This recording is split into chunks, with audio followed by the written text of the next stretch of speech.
विज्ञानता,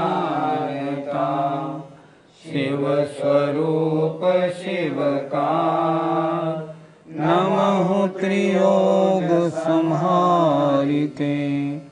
पंच परमेष्टि भगवान की जय।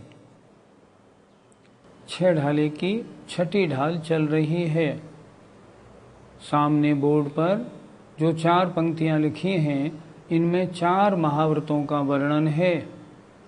पहली 2 पंक्तियों में लिखा है 6 काय के जीवों की हिंसा न करने से उनके द्रव्य हिंसा नहीं होती, राग द्वेष रूप परिणाम न होने से भाव हिंसा नहीं होती। इस प्रकार मुनि महाराज अहिंसा महाव्रती होते हैं, अर्थात द्रव्य हिंसा भाव हिंसा से रहित होते हैं, मन वचन काय कृतकारित अनुमोदना से। दूसरा इन्होंने क्या लिखा, जिनके न लेश मृषा, जो रंच मात्र भी झूठ नहीं बोलते, न मृण न जल मृण हु बिना दियो गहे, पानी और मिट्टी भी बिना दिए ग्रहण नहीं करते, अचौरी महाव्रत। और 18,000 प्रकार का शील धारण करके जो अपनी आत्मा में रमण करते हैं। पिछली पाठशाला में हमने इस बात की चर्चा की थी कि इन सब मूल गुणों की बात बाद में है। पहले तो हमें ये देखना है मुनि महाराज के पास सम्यक दर्शन है या नहीं। अगर सम्यक दर्शन सम्यक ज्ञान की चर्चा नहीं है तो सम्यक चारित्र नहीं, फिर तो मिथ्या चारित्र है। क्यों? बिना सम्यक दर्शन ज्ञान के चारित्र मिथ्या चारित्र कहलाता है। पिछली पाठशाला में हमने बहुत सारे प्रसंगों की चर्चा की थी। हमने बताया था जो 9 देवता पंच परमेष्टि, जिन वाणी जिन धर्म जिन चैत्य और चैत्यालय के अलावा अन्य देवी देवता, शासन देवता, क्षेत्रपाल पद्मावती, धनेन्द्र आदि की पूजा करने कराने का उपदेश देते हैं, करवाते हैं, समझना उनका सम्यक तो सुरक्षित नहीं। इनकी पूजा का कोई विधान जैन शास्त्रों में नहीं। ये तो सच्चे देव की परिभाषा ही नहीं मालूम। मिथ्या देवों की आराधना हम कैसे कर सकते हैं? हमने पिछली बार बताया था आचार्यों ने तो उनकी बात छोड़ो, ये तो निम्न जाति के देव हैं। आचार्यों ने सर्वार सिद्धि के देव, जो अगले भाव में मनुष्य बन के मोक्ष जाएंगे, सौधर्म स्वर्ग का इंद्र अगले भाव में मनुष्य बन के मोक्ष जाएगा, लौकांतिक अगले भाव में मनुष्य बन के मोक्ष जाएंगे। जब इनकी ही पूजा वंदना का विधान नहीं किया तो इन देवों की पूजा वंदना का विधान तो हो ही नहीं सकता। ये जो भवनत्रिक देव हैं, ये तो उत्पन्न होते समय मिथ्या दृष्टि थे, उनका इनका कोई मुकाबला नहीं। इसलिए इनकी और इनकी वंदना का कोई विधान नहीं। हमने पहली बार ये भी चर्चा की थी, बहुत से मुनिराज अगर मान लो काल सर्प निवारण विधान करवाते हैं, अगर नवग्रह अरिष्ट निवारक विधान करवाते हैं, अगर शनि अमावस्या पर विशेष आयोजन करते हैं, अगर नवरात्रि पर विशेष आयोजन करते हैं, तो इसका मतलब उन्हें सच्चे शास्त्रों पर विश्वास नहीं। जब विश्वास नहीं तो सम्यक दर्शन कैसा? आप मेरे कहने में नहीं आए, आप स्वयं सोचें। आप ये मत कहिए कि मैं कह रहा हूं, आप सोचिए आगम क्या कह रहा है। इसको सोच के कदम बढ़ाएं और ये पहचानें वर्तमान में जितने भी गुरु हैं, इन गुरु में सच्चे कौन और झूठे कौन, सम्यक कौन और मिथ्या कौन। लोग क्या कहते हैं, हम तो पीछे कमंडलू देख के वंदना करते हैं, पर नहीं, आचार्यों ने ऐसा नहीं लिखा। पीछे कमंडलू को वंदना करने का हमारे शास्त्रों में कोई विधान नहीं। हमारे शास्त्रों में तो संयम पूजनीय है, हमारे शास्त्रों में रत्नत्रय पूजनीय है। इस तरह अच्छी तरह से अपनी बुद्धि से चलें। 6 डाला के इन प्रसंगों में हम आपको मुनि महाराज के बारे में और बहुत सारी चर्चाएं बताएंगे, क्योंकि आजकल पूरे देश में अंधकार फैला हुआ है, चारों ओर घोर अंधेरा है। हमारा भाव है कि आप लोग अगर कुछ जान जाएं, समझ जाएं तो अच्छा होगा। आइए कुछ चर्चाएं और करते हैं। पंडित जी, इस वर्तमान काल में कुछ मुनिराज जी लोगों को सुखी होने के लिए मंत्र तंत्र गंडे ताबीज आदि जो कुछ भी देते हैं, तो उनका यह देना शास्त्र के अनुसार सही है या गलत? शास्त्रों में तो स्पष्ट लिखा हुआ है, जो खोटे साधु हैं उनमें इन साधुओं की गिनती होती है। ये साधु पूजनीय नहीं, जो यंत्र मंत्र गंडे ताबीज आदि लोगों को बांटते हैं। ये मुनि का कार्य नहीं। अच्छा, मुनि क्यों बने थे? आत्म साधना के लिए। ये आत्म साधना है क्या? सोचें अपन। अरे, आत्म कल्याण के लिए मुनि बने थे या जगत का कल्याण? अगर यही सारे काम करने थे ना, तो पंडित बन के कर लिया करते। मुनि बनने की क्या जरूरत थी? स्पष्ट मूलाचार ग्रंथ में लिखा है, जो मुनि महाराज गंडे ताबीज यंत्र मंत्र आदि बांटते हैं, वे मुनि की कोटि में नहीं आते। पंडित जी, अगर कोई मुनि महाराज के कहने पर किन्हीं अन्य देवी देवताओं को एक बार नमस्कार कर भी दे, तो क्या नुकसान है? क्या नुकसान है? एक किताब है अष्टपाहुड़।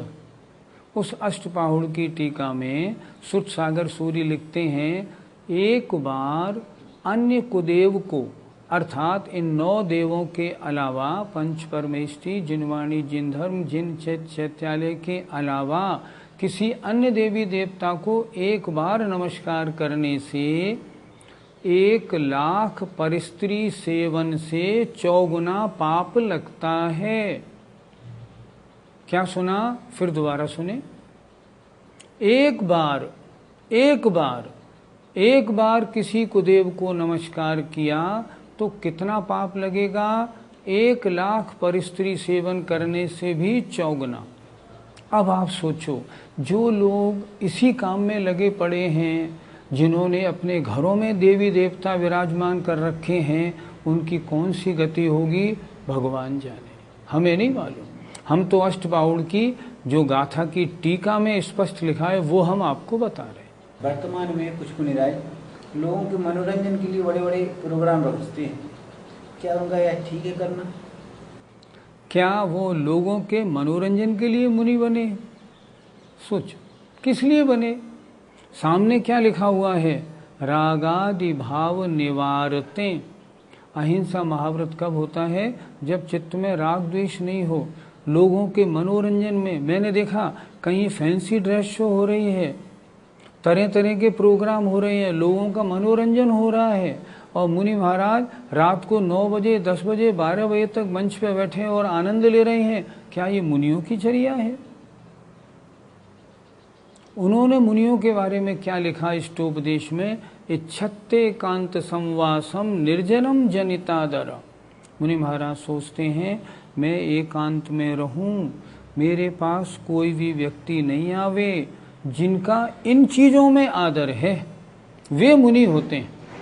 जो निरंतर लोक रंजन में लगे रहते हैं, उन्हें आचार्यों ने लौकिक साधु कहा है। वे साधु सम्यक दृष्टि नहीं होते। पंडित जी, 31 दिसंबर की रात को कुछ महाराज बड़ा उत्सव मनाते हैं, नृत्य करते हैं, क्या ये उचित है? कैसे उचित है? सोचो तो सही। पहली बात, 31 दिसंबर का जैन शास्त्रों में कोई महत्व तो नहीं, ये तो अंग्रेजों की परंपरा है। दूसरी बात, रात्रि में नृत्य करना, रात्रि में आयोजन में शामिल होना, इसका मुनियों के लिए कौन सा विधान? ये परंपरा कब से शुरू हो गई? कैसे शुरू हो गई? क्या ये मुनियों का धर्म है? हमें सोचना चाहिए।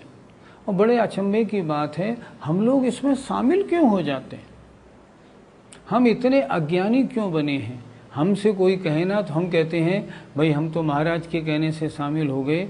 भैया, महाराज के कहने से नहीं, शास्त्रों को तो पलटो। आपके मंदिर में शास्त्र इतने हैं, उनमें तो देखो मुनि की चर्या कैसे होती है।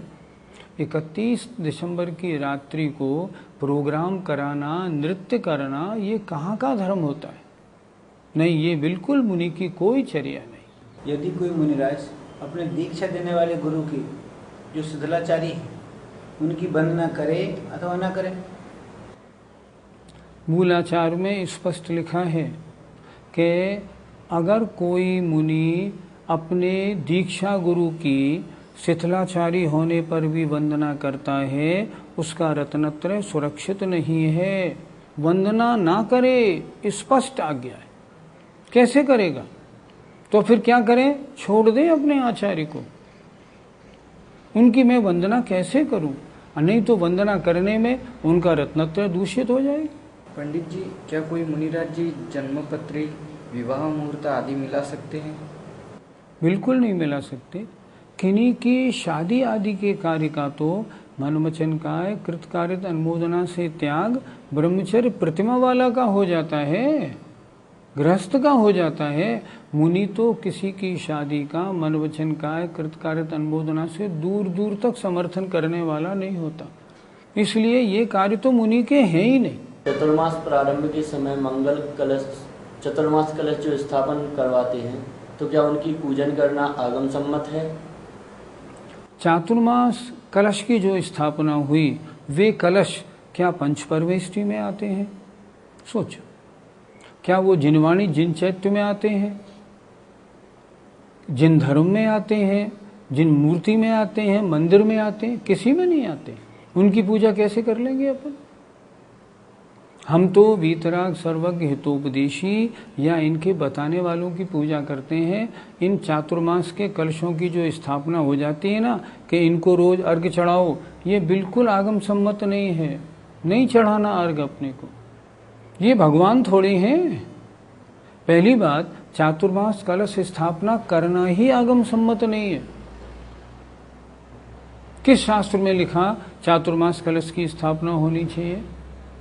किस शास्त्र में लिखा? ये तो परंपरा देखा देखी चल गई।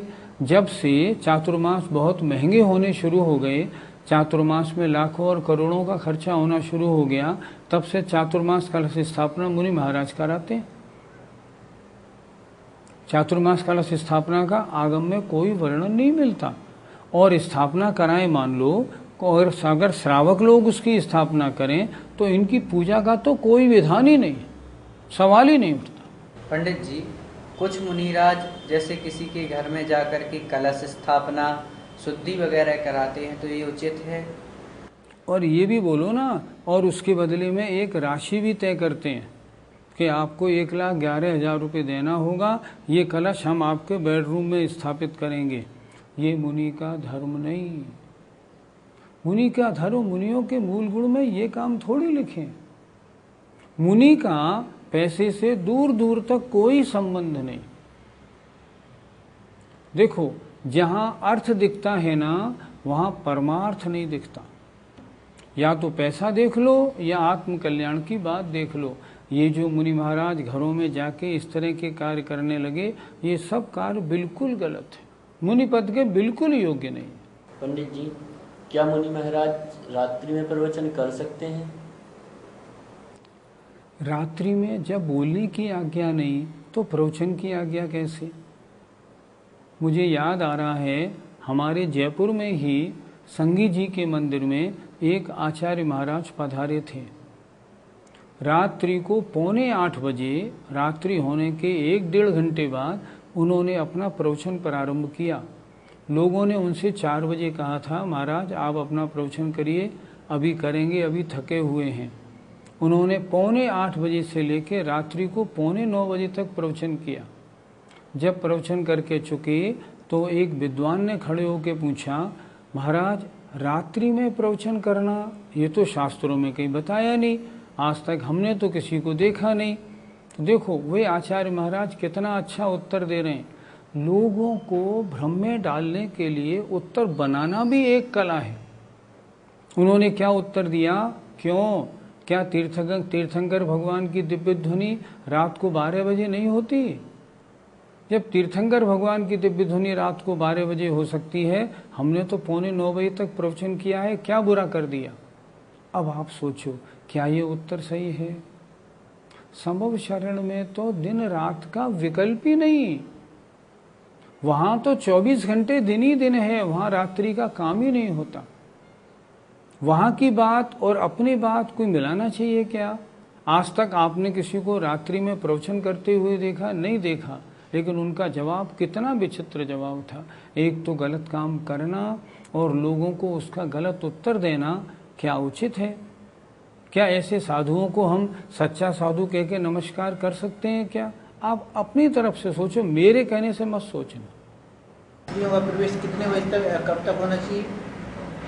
जहाँ मुनि महाराज रुके हैं वहाँ स्त्रियों का प्रवेश सूर्यास्त तक होना चाहिए।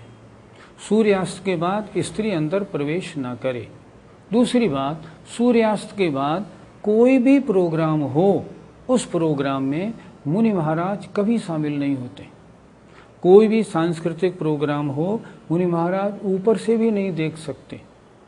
आचार्य सन्मत सागर जी महाराज के जीवन का एक प्रसंग हमारे पढ़ने में आया था। उन्होंने जब वो लघु शंका के लिए ऊपर छत पे गए तो उन्होंने देखा 2 महाराज नीचे होने वाले सांस्कृतिक कार्यक्रम को ऊपर डोली पे बैठ के देख रहे थे। उन्होंने उनसे कहा, ये क्या कर रहे हो? तुम्हारा काम सांस्कृतिक कार्यक्रमों को देखना थोड़ी है, चलो। और नीचे आके उन्होंने उनको प्रायश्चित्त दिया। ये गलत है, ये काम नहीं होता। कोई भी सांस्कृतिक प्रोग्राम जो है ना, उनमें स्त्रियों के नृत्य वगैरह होते हैं, नहीं, मुनि महाराज उनको देख ही नहीं सकते। दिन में भी अगर नीलांजना के रूप में कोई लड़की आज नृत्य कर रही हो तो महाराज अपनी दृष्टि बिल्कुल नीचे रखते हैं। ये नहीं कि उसे भी गौर से देख लें। ये है मुनियों का चारित्र। पंडित जी, अभी मैं एक जगह गया था, वहाँ पर मुनि महाराज के ऊपर से खूब फूलों की वर्षा हो रही थी और महाराज उन पे चल रहे थे। क्या ये उचित है? जो मुनि बनते हैं ना, उनको सबसे पहले ये बताया जाता है 6 काय के जीवों की हिंसा बिल्कुल नहीं करनी। अब इन फूलों के ऊपर चलने में क्या त्रस और स्थावर जीवों का घात नहीं होगा? एक फूल में असंख्यात त्रस जीव और अनंत स्थावर जीव हैं, उन सबका घात बनेगा कि नहीं? अगर कोई ये कहे श्रावक करता है तो करो, हम क्या करें, नहीं, गलत बात। अगर आप मना कर देंगे वो कभी नहीं करेगा, पहली बात। दूसरी बात, आप कैसे उस पे चल रहे हैं आप सोचो। मैं कहता हूं उनकी बात छोड़ो। जो गृहस्थ है उसका जब हमने अहिंसाणुव्रत पढ़ा छैडाला में, उसमें क्या लिखा था? त्रस हिंसा को त्याग, वृथा थावर न संहारे। वो श्रावक भी त्रस हिंसा नहीं करता और फालतू में स्थावर जीवों की हिंसा नहीं करता। ये तो फालतू की हिंसा है। इसलिए मुनि महाराज अगर कोई वर्षा का कोई प्रोग्राम हो, स्पष्ट इनकार करते हैं, नहीं नहीं, ये फूलों का काम नहीं। ये और स्थावर और त्रस जीवों की पूरी बचाव, एक भी जीव की हिंसा नहीं होनी चाहिए, ऐसी व्यवस्था बनाते हैं। ये जो वर्तमान में परपाटियां चल गई हैं, सब परपाटियां बिल्कुल गलत है। और सुनिए ध्यान से, जो श्रावक इन कार्यों को करते हैं महापाप का बंध करते हैं, महापाप का बंध करते हैं। ये नहीं समझें बड़ी प्रभावना कर रहे हैं, हम लुटा रहे हैं। प्रभावना इनसे नहीं होती, प्रभावना तो निर्ग्रंथता से होती है। अगर मुनि अपने 28 मूल गुणों में बहुत अच्छी तरह से चले ना, तो बहुत प्रभावना होती है। इन चीज़ों से कोई प्रभावना नहीं होती। पंडित जी, जैसे कोई मुनिराज जी के कोई परिवार वहाँ पे हो तो उनकी सम्मान की और रहने की जगह मतलब वो कर सकते हैं? आपका मतलब कहने का ये है, कोई मुनि महाराज मुनि तो बन गए, बाद में उन्होंने देखा कि हमारे घर वालों की व्यवस्था ठीक नहीं है, तो उनके रहने की व्यवस्था सारी बनवा दें, क्या ऐसा कर सकते हैं? भाई, जब उन्होंने अपना परिवार छोड़ दिया तो अपने परिवार के बारे में सोचना भी नहीं है उनको। अपने परिवार के बारे में सोचना भी नहीं, परिवार का क्या होगा नहीं खबर। अभी एक स्थान पर मुझे जाना पड़ा, बड़ा अच्छा भव्य मंदिर बना था। उस मंदिर के बनवाने में जिन मुनि महाराज ने सारी कोशिश की थी, उन मुनि महाराज ने अपनी माँ वगैरह के रहने के लिए फ्लैट भी उसमें बनवा दिए थे। ये कहाँ का ढंग है? आप सोचो। जिस परिवार से हमने नाता छोड़ दिया और हमने सबको छोड़ के मुनि अवस्था धारण की, अब उसकी व्यवस्था करना या करवाना, ये कहाँ की बात? बिल्कुल नहीं करनी चाहिए। पंडित जी, क्या कोई मुनि महाराज अपने नाम से क्षेत्र आदि बनवाकर उसमें अपने रहने की व्यवस्था आदि करा सकते हैं? क्या उनका परिग्रह नहीं माना जाएगा? 10 प्रकार के परिग्रह में क्षेत्र वास्तु भी तो परिग्रह है। अगर कोई मुनि या कोई आर्यिका किसी एक क्षेत्र पर, जिसको उसने अपने लिए बनवा लिया है, उस क्षेत्र में अपने रूम में महीनों वर्षों तक रहे, तो क्या वो उसका परिग्रह नहीं हुआ? सोचने की बात। कैसे बनवा सकते हैं, सोचो। हाँ, अगर कोई क्षेत्र कोई बनाना चाहे, उसको आशीर्वाद दे दें कि महाराज हम यहाँ मंदिर बनाएं, बनाओ, लेकिन अपने नाम का बनवाना और खड़े होके बनवाना और उसमें यहाँ जंगला निकालो, यहाँ दरवाज़ा रखो और यहाँ ये करो और यहाँ ये करो, इस तरह बनवाना, ये मुनि का कर्तव्य। और ये मुनि महाराज का कमरा है, ये मुनि महाराज की किचन है और ये मुनि महाराज की लैट्रीन है, ऐसा बनवाना, फिर तो हम कहते हैं गृहस्थ से मुनि अवस्था में विलासिता बहुत हो गई। इससे तो गृहस्थ बहुत अच्छा, उसके पास परिग्रह कम। अपने नाम से क्षेत्र बनवाना, अपना स्थान नियत कराना, अपने कमरे और अपने सब फिक्स कराना, ये मुनि का कर्तव्य नहीं। मुनि तो चाहे जहाँ आते हैं, चाहे जहाँ ठहर जाते हैं, ऐसा विधान शास्त्रों में लिखा है। पंडित जी, जैसे कोई मुनि महाराज जी कूलर, फैन ऐसी आदि लगवा कर उसमें रहते हैं, तो वो सच्चे मुनि माने जाते हैं या उनको मानना चाहिए?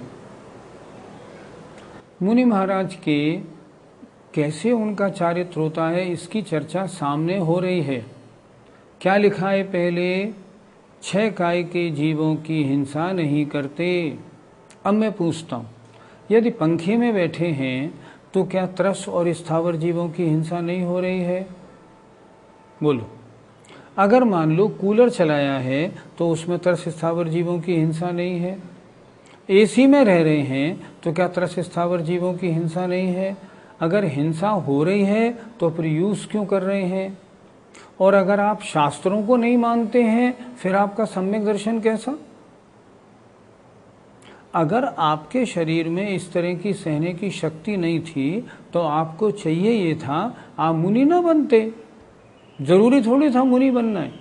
आचार्यों ने कितना लंबा प्रकरण लिखा है, भाई अष्टमूल गुण धारण करो, सत्य वचन का त्याग करो, आगे बढ़ना है तो प्रतिमा धारण करो, आगे बढ़ सकते हो तो क्षुल्लक एलक बनो, और बन सकते हो तो मुनि बनो। इतना मार्ग उन्होंने दे दिया। अब जितनी आप में शक्ति है, उस शक्ति के हिसाब से जहाँ तक आप बढ़ सकते हैं वहाँ तक बढ़ें, लेकिन उतना बढ़ें जितना जैसा आगम में लिखा है। आगम में लिखा है पंखा, कूलर, एसी, इसमें तो त्रस्त स्थावर जीवों की हिंसा होती है। अगर ये करेंगे, अहिंसा महाव्रत कैसा नहीं, और जब अहिंसा महाव्रत का पालन नहीं तो आप मुनि कैसे बनेंगे? आचार्यों ने क्या लिखा है, जो मुनियों के 28 मूल गुण हैं जिनकी चर्चा हम अगले दिनों में करेंगे, उनमें अगर एक भी मूल गुण कम है तो वह मुनि की कोटि में नहीं आता। कैसे आएगा बताओ? पंडित जी, जो मुनिराज डोली में विहार करते हैं एवं रात्रि में ओढ़ते हैं, तो उनको क्या माना जाए? अगर मुनिराज हैं और रात्रि में कपड़ा ओढ़ते हैं, कैसे मुनि? डोली में विहार करते हैं, मुनि कैसे? मुनि कभी नहीं। मुनि को छोड़िए, जिसके 8 प्रतिमा हो गई हैं वो भी डोली में या वाहन में विहार नहीं करता। 8वीं प्रतिमा के बाद सवारी में बैठने की आज्ञा नहीं है। शांत सागर महाराज जी ने लिखा है उसमें बिल्कुल। इसलिए बिल्कुल नहीं, डोली में विहार की परमिशन नहीं, टीवी देखने की परमिशन नहीं। अरे अखबार पढ़ने तक के लिए मना किया है। 2 मिनट पलट लिया बात अलग है, लेकिन अखबार में 2-2 घंटे, आधा-आधा, 1-1 घंटा लगाना, ये कहाँ लिखा? मुनि महाराज को अपने आत्मचिंतन से समय ही नहीं मिलता। ऐसे होते हैं मुनि महाराज। और ऐसे मुनि महाराज की पहले हम परीक्षा करें, ये इस सही मुनि है या नहीं। अब उन मुनि महाराजों की, जिन मुनि महाराजों का, जिन्हें शास्त्रों पे विश्वास है, आगम के अनुसार अपनी चर्या करने में इंटरेस्ट लेते हैं, ऐसे मुनि महाराज, उन मुनि महाराजों के जो मूल गुण होते हैं, उनकी चर्चा अब छेड़ाले में आगे की जाएगी। उनके महाव्रत समितियां कैसी होती हैं वो हम सुनेंगे। मैं फिर एक बात कहना चाहूँगा, पूरे हिंदुस्तान में घोर अंधकार है। सच्चे गुरु की पहचान करो, सच्ची आर्यिकाओं की पहचान करो और जो सच्चे हों उनकी वंदना करो। अन्य की वंदना करने के लिए आगम मना करता है।